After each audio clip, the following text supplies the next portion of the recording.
कहानी की शुरुआत में हम मेन कैरेक्टर कूपर नाम के एक आदमी को देखते हैं जो अपनी बेटी के साथ एक कॉन्सर्ट में जा रहा था जहां एक मशहूर सिंगर लेडी रेवन ने आना था और कूपर की बेटी उसकी बहुत बड़ी फैन थी। कॉन्सर्ट काफी बड़ा था, तकरीबन 20,000 फैंस आए हुए थे। कूपर की बेटी ने स्कूल में अच्छे नंबर्स लिए थे जिसका इनाम कूपर ने ये दिया कि वो दोनों के लिए आगे की सीट्स लेते हैं, जिससे उसकी बेटी काफी खुश हो जाती है। कूपर नोटिस करता है कि इस बिल्डिंग में कुछ ज्यादा ही पुलिस ऑफिसर्स और सिक्योरिटी लगी हुई है। पुलिस वाले एक आदमी को उठाकर ले जाते हैं पूछताछ करने के लिए, जो देखकर कूपर काफी घबरा जाता है। उसके अंदर अजीब सा डर था। कुछ ही देर में कॉन्सर्ट शुरू हो गया। लेडी रेवन स्टेज पर आकर जब गाना गाती है तो हॉल लोगों के शोर से गूंज उठता है। लोग खुशी में जोर जोर से चिल्लाने लगते हैं, जिनमें कूपर की बेटी भी थी। कूपर अब बाथरूम का बहाना बनाकर हॉल से बाहर निकल आता है। फिर वो बाथरूम में जाकर अपने मोबाइल की सिक्योरिटी ऐप को खोलता है, जिससे हमें पता चला कि कूपर ने एक लड़के को एक बेसमेंट में अगवा करके रखा हुआ है। अब बाहर का सीन हम देखते हैं जहाँ बिल्डिंग को पुलिस और FBI ने चारों तरफ से घेर लिया था। कूपर एक बार फिर कॉन्सर्ट में आ जाते हैं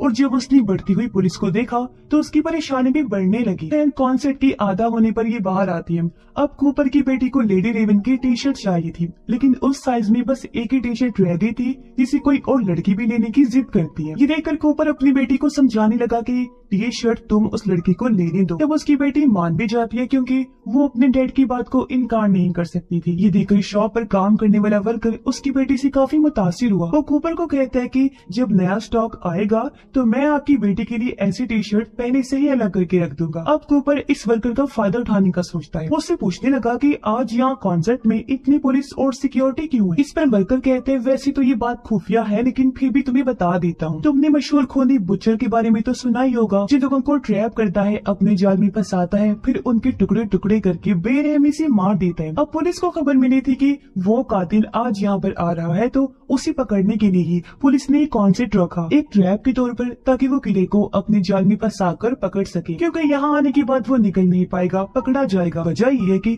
हर एग्जिट पर बाहर जाने के रास्ते पर पुलिस और सिक्योरिटी लगी हुई है। सिर्फ एक ही रास्ता है बाहर जाने का, और वो है स्टेज की बैक साइड पर, लेकिन वहाँ भी हर कोई नहीं जा सकता। ये सुनकर कूपर बाहर से तो हंस रहा था, लेकिन अंदर से उसकी सांसें अटक गई। उसकी होश उड़ जाते हैं क्योंकि हैरत, वो किलर और कोई नहीं बल्कि खुद कूपर ही है। वो अपनी बेटी के साथ बाहर आ गया, यहाँ से निकलने का रास्ता ढूंढने लगता है। उसे पता चला कि हर एग्जिट पर बहुत सारे सिक्योरिटी लगी हुई है और हर दरवाजे को यहाँ काम कर रहे वर्कर्स की ID से खोला जा सकता है। तभी उसकी नजर एक लड़की पर गई जिसने बहुत ज्यादा ही शराब पी ली थी। कूपर उसे धक्का मारकर नीचे गिरा देता है। तब उसके आसपास बहुत सारे लोग जमा हो जाते हैं, जिस चीज का फायदा उठाकर कूपर अपनी बेटी को लेकर निकलने का सोचता है, पर बाहर तो बहुत ज्यादा ही पुलिस थी, इसलिए मजबूरन वो वापस कॉन्सर्ट में ही आ जाता है। अब दूसरे गाने के लिए रेवन अपने साथी सिंगर को बुलाती है, जो स्टेज के नीचे से निकल कर आता है। ये देखकर कूपर वहाँ जाने का फैसला करता है। अपनी बेटी से उसने कहा कि चलो स्टेज के नीचे चलते हैं, बहुत मजा आएगा बेटा। उसकी बेटी हैरान होते हुए कहती है, पापा वहाँ जाने की इजाजत नहीं है,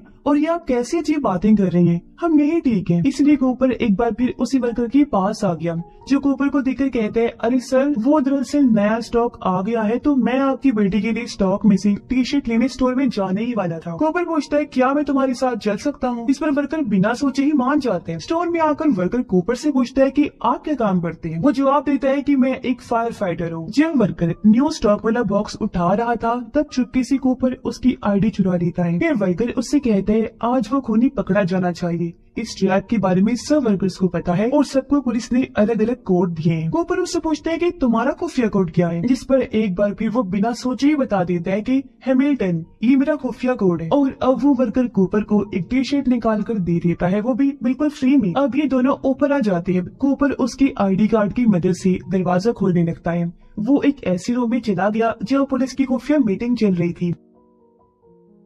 यहाँ कूपर ऐसे करके दिखाता है जैसे वो यहाँ का वर्कर है और इधर बस कॉफी पीने आया है, इसलिए किसी को भी उस पर शक नहीं होता। अब कूपर कॉफी लेकर जाने लगा, साथ ही उसने पुलिस का एक रेडियो भी चुरा लिया था, जिसके बाद वो फिर से कॉन्सर्ट में आ जाता है और यहाँ रेडियो पर पुलिस की पूरी प्लानिंग सुनने लगता है। उसे पता चला कि इस पूरी प्लानिंग के पीछे एक बूढ़े डॉक्टर का हाथ है, जिसका काम है खूने की पहचान करना, क्योंकि किसी ने भी उसका चेहरा नहीं देखा और पुलिस को बस इतना पता है कि वो एक आदमी है। कूपर अपनी बेटी से कहता है कि मुझे एक बार फिर बाहर जाना होगा, मैं अपना क्रेडिट कार्ड भूल गया हूँ, और हाँ, अगर गलती से भी तुम खो गई तो पार्किंग एरिया में आ जाना। इतना बोलकर वो बाहर चला जाता है। कूपर सोचता है कि मैं यहाँ फायर अलार्म बजा देता हूँ, जिससे यहाँ भगदड़ मच जाएगी। तब भीड़ का फायदा उठाकर मैं भी यहाँ से भाग जाऊंगा। लेकिन तभी रेडियो पर उसे बूढ़े डॉक्टर की आवाज आई जो कह रही थी कि किलर यहाँ से भागने की कोशिश कर रहा होगा और वो लोगों के अंदर डर पैदा करने, उन्हें परेशान करने की कोशिश करेगा। जैसे वो कहेगा कि यहाँ बॉम्ब है या फिर फायर अलार्म बजा देगा। अगर ऐसा होता है तो सिर्फ बच्चों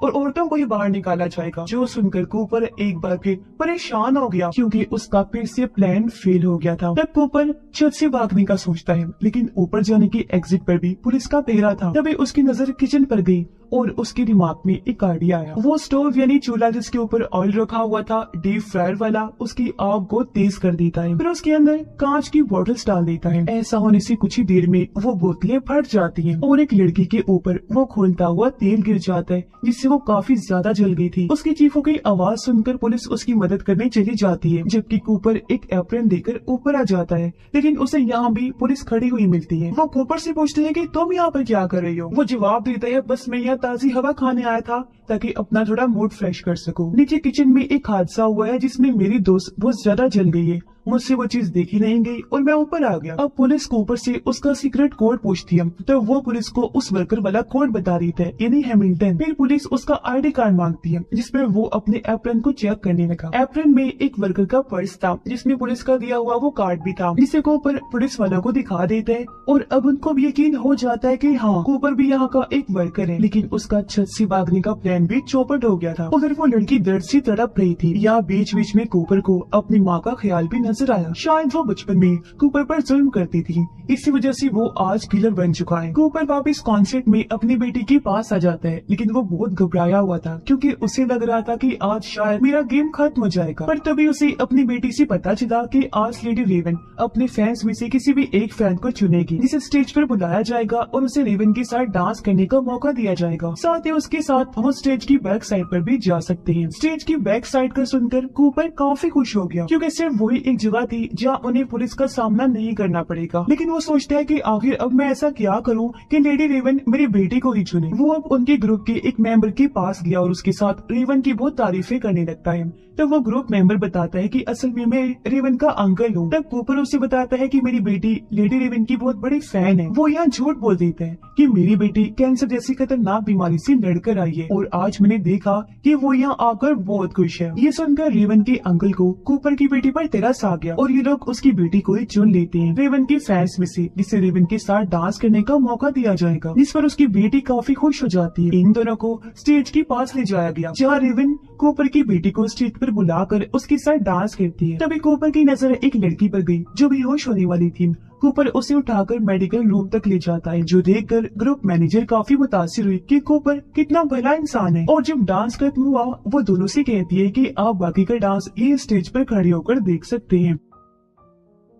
अब कूपर बड़े आराम से मैनेजर से बात करता है, कहता है कि आपसे एक फेवर चाहिए थी, क्या हम स्टेज के पिछले रास्ते से जा सकते हैं क्योंकि वहाँ ज्यादा रश नहीं होगा। इसके लिए मैनेजर भी मान जाती है। कॉन्सर्ट खत्म होते ही मैनेजर इन्हें स्टेज के पिछले दरवाजे के पास लेकर के बाहर जाने का रास्ता दिखाती है, लेकिन वहाँ भी पुलिस खड़ी हुई थी, यानी कि कूपर यहाँ से भी नहीं निकल सकता था। वो सोचता है कि आखिर में कैसे बिना चेकिंग के बाहर जा सकता हूँ। तभी इनके पास लेडी रेवन आई जो कूपर की बेटी को बाय कहने आई थी। तब उसे कूपर कहता है कि मैं 2 मिनट आपसे अकेले में बात करना चाहता हूँ, जिसके लिए रेवन मान भी जाती है। कूपर उसे बता देता है कि जिस कातिल को पुलिस ढूंढ रही है, जिसके लिए सारा ट्रैप किया गया है, वो और कोई नहीं बल्कि मैं हूँ। वो अपनी लड़की की रिकॉर्डिंग दिखाकर बताता है कि देखो मैंने एक लड़के को अगवा करके एक रूम में बंद करके रखा है। मैंने जैसे बटन दबाना है जहरीली गैस कमरे में फैल जाएगी जिससे उस लड़के की मौत हो जाएगी। तो अब तुम्हें ये करना है कि तुम्हें हमें अपनी गाड़ी में यहाँ से बाहर लेकर जाना है और अगर तुमने ऐसा ना किया तो मैं इस लड़के की जान ले दूंगा। अब रेवन जो हालांकि इस लड़के को जानती तक नहीं थी,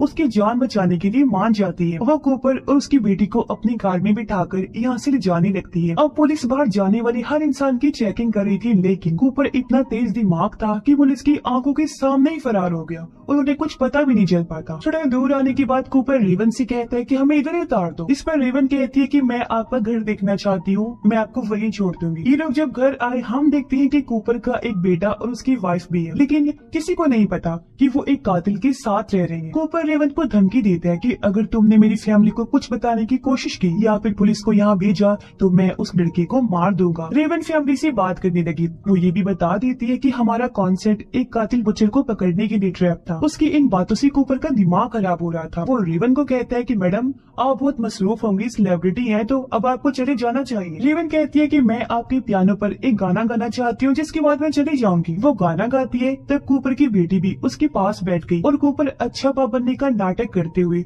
दोनों की वीडियो बनाने लगता है। पर जैसे गाना खत्म हुआ रेवन उसका फोन छीनकर बाथरूम में भाग जाती है। दरवाजा उसने अंदर से लॉक कर लिया था। कूपर जोर जोर से दरवाजा पीटने लगा। अपना मोबाइल वापस मांगता है जो देखकर फैमिली को भी शक होने लगा कि जरूर कोई बहुत बड़ी गड़बड़ है। अब जल्दी जल्दी रेवन उसका फोन ऑन करती है, लेकिन यहाँ वो पुलिस को बुलाने की बजाय उस लड़के से बात करती है। पूछती है कि तुम इस वक्त कहाँ हो। लड़का कहता है मुझे ज्यादा कुछ तो नहीं पता, बस एक शेर की टूटी हुई मूर्ति याद है और इस घर का दरवाजा नीले रंग का है। जो सुनकर रेवन को एक आइडिया आया। वो इंस्टाग्राम पर लाइव आकर अपने फैन से कहती है कि एक शेर की टूटी हुई मूर्ति के पास ब्लू रंग का दरवाजा है। अगर किसी ने ऐसी कोई जगह देखी है तो उस घर में जाओ। घर के बेसमेंट में एक लड़का बसा हुआ है तो उसे वहाँ से बाहर निकालो क्योंकि उसे मदद की जरूरत है। अब ये सोचने वाली बात है कि भला इस तरह कौन मदद करने आता है, और अगर किसी ने ऐसी जगह देखी भी होगी तो वो पुलिस को बुलाएगा ना कि खुद जाएगा उसकी मदद करने। इसलिए फैंस उससे सवाल जवाब करने लगती है। जिसके बाद रेवन अपने ड्राइवर को मैसेज करती है कि फौरन पुलिस को कॉल करके यहाँ बुलाओ। तभी दूसरी चाबी से लॉक तोड़कर कूपर अंदर आ जाता है। उसने अपनी फैमिली को ऊपर वाली कमरे में बंद कर दिया था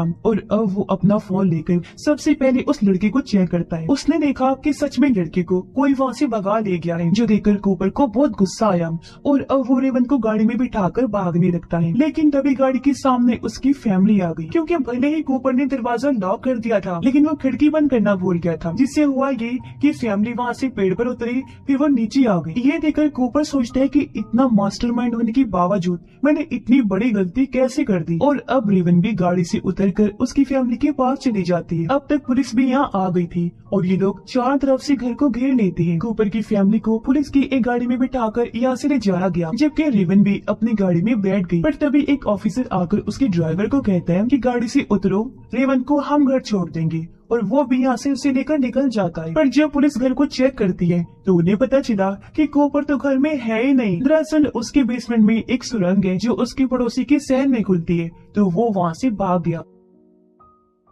अब हमें पता चला कि जो ऑफिसर रेवन को लेकर गया था वो असल में कूपर ही था। वो पुलिस के कपड़े पहनकर बाहर आया, इसीलिए कोई उसे पहचान नहीं पाया। और अब वो रेवन को हथकड़ी पहनाकर गाड़ी में बंद कर देता है और कहते हैं कि शहर में मेरे बहुत सारे ठिकाने हैं जिनमें से एक जगह पर हम जा रहे हैं और हमें कोई पकड़ नहीं पाएगा। जो सुनकर रेवन काफी घबरा जाती है। कूपर जैसी गाड़ी लेकर निकला, उनकी गाड़ी ट्रैफिक में फंस जाती है। रेवन जैसी तैसी विंडो नीचे करती है। लोगों ने उसे पहचान लिया और वो उनसे मदद मांगने लगती है। कूपर ने ये देखकर विंडो तो बंद कर दी, लेकिन अब लोगों ने चारों तरफ से गाड़ी को घेर लिया था और ये आगे नहीं बढ़ पाते। इस बीच जैसे तैसी हथकड़ी से आजाद होकर रेवन भी गाड़ी से बाहर आ जाती है। कुछ टाइम बाद यहाँ पुलिस भी आ गई। वो लोगों को हटाकर चारों तरफ से गाड़ी को घेर लेती है। उन्होंने गाड़ी के टायर भी पंक्चर कर दिए थे, पर जैसे दरवाजा खोला गया वो देखती है कि गाड़ी में तो कूपर है ही नहीं। सीट पर सिर्फ उसका पुलिस वाला यूनिफॉर्म पड़ा था। दरअसल कूपर पहले ही गाड़ी से निकल गया था। उसकी किस्मत अच्छी थी जो वो भीड़ का फायदा उठाकर भाग निकला था। अब रेवन उस फैमिली का शुक्रिया अदा करती है जिसने उस लड़के की जान बचाई थी। अब कूपर की वाइफ वापस अपने घर में आ गई थी, जबकि उसके बच्चों को उनकी आंटी के घर छोड़ दिया गया था। घर के बाहर पुलिस खड़ी थी ताकि उसकी वाइफ की हिफाजत कर सके। अब उसकी वाइफ किचन में जाती है, पर उसने देखा कि कूपर तो पहले ही घर में आ चुका है। यहाँ वो सोच रहा था कि आखिर पुलिस को पता कैसे चला कि कातिल उस कॉन्सर्ट में जाने वाला है। तो यहाँ ये बात सामने आती है कि वो और कोई नहीं बल्कि कूपर की वाइफ थी जिसका इन सब चीजों के पीछे हाथ था। दरअसल उसे शक था कि कूपर का किसी के साथ चक्कर है, क्योंकि उसके कपड़ों में हमेशा हॉस्पिटल की लिक्विड की स्मेल आती है। असल में कूपर खून साफ करने हॉस्पिटल जाया करता था और वहाँ की लिक्विड से खून साफ करता। अब एक दिन उसकी वाइफ ने कूपर का पीछा किया और वो उसकी दूसरे ठिकाने पर गई जहाँ वो प्लानिंग करने जाया करता था। उसकी वाइफ ने देखा कि यहाँ बस एक टेबल और कुर्सी के अलावा कुछ नहीं है। ये देखकर वो सोचने लगी कि कहीं मेरा हस्बैंड ही वो किलर बुचर तो नहीं है। फिर उसने कूपर के पर्स में से कॉन्सर्ट की टिकट्स वाली रसीद निकाली। उसे याद आया कि वो भीड़ वाली जगह है तो वहाँ बुचर किलर जरूर आएगा। अब उसे शक तो अपने हस्बैंड कूपर पर ही था, इसलिए उसने कूपर के उस ठिकाने पर रसीद रख के पुलिस को उसका ठिकाना बताया कि वो ठिकाना बुचर का है, जिससे पुलिस को समझ लग गई कि बुचर किलर भी उस कॉन्सर्ट में आने वाला है, इसीलिए उन्होंने बुचर को पकड़ने के लिए सारा ट्रैप लगाया। पर अब जब उसकी वाइफ को सच पता चल गया कि उसका हस्बैंड एक पागल कातिल है, उसका दिमाग ठिकाने पर नहीं है, तो उसे दुख तो होता ही है, साथ ही वो काफी डरी भी हुई थी। कूपर फैसला करता है कि मैं अपनी वाइफ को मार दूंगा, जिसकी बात खुद को भी। उसने जब ये अपनी वाइफ को बताया तो वो कहती है कि पहले हम पाई खा लेते हैं जो मैंने रेवन के लिए बनाई, इसलिए वो पाई खाने बैठी, लेकिन उसकी वाइफ नहीं खाती और इस बात का कूपर को नहीं पता चल पाता। वो खाते हुए कहता है कि मुझे तुम पर बहुत गुस्सा आ रहा है, क्योंकि तुम्हारी वजह से मैं अपने बच्चों को बड़ा होते नहीं देख सकता और मैं मरने वाला हूँ। जैसे पाई खत्म हुई, कूपर को भी एहसास हुआ कि इसमें कोई नशे वाली चीज मिली हुई थी, क्योंकि उसका जिस्म सुन्न होने लगता है, उसे चक्कर आने लगी, लेकिन वो फिर भी अपनी वाइफ को मारने की कोशिश करने लगता है। पर तभी यहाँ पुलिस भी आ गई, जो उसे बहुत सारे बेहोश करने वाले शॉट्स मारते हैं, जिससे वो नीचे गिर पड़ा और आखिरकार उसे गिरफ्तार कर लिया जाता है। जाते हुए कूपर अपनी बेटी की साइकिल देखता है, जिसे उठाकर उसने खड़ा कर दिया। उसके बच्चे आकर आखिरी बार उससे मिलते हैं, फिर पुलिस उसे वैन में बिठाती है और ये लोग निकल जाते हैं। लेकिन रास्ते में हमें पता चला कि असल में कूपर ने अपनी बेटी की साइकिल में से एक तार तोड़कर अपने पास रख ली थी, जिसका इस्तेमाल करके वो अपनी हथकड़ी खो लेता है और अजीब तरह मुस्कुराने लगता है, यानी कि एक बार फिर सबकी इतनी कोशिश बेकार गई। वो दोबारा से फरार हो जाएगा और लोगों को मारने का सिलसिला जारी रखेगा, जो चीज जाहिर है बहुत भयानक है। और उसकी इस शैतानी वाली मुस्कुराहट के साथ ही ये कहानी भी इधर है खत्म हो जाती है।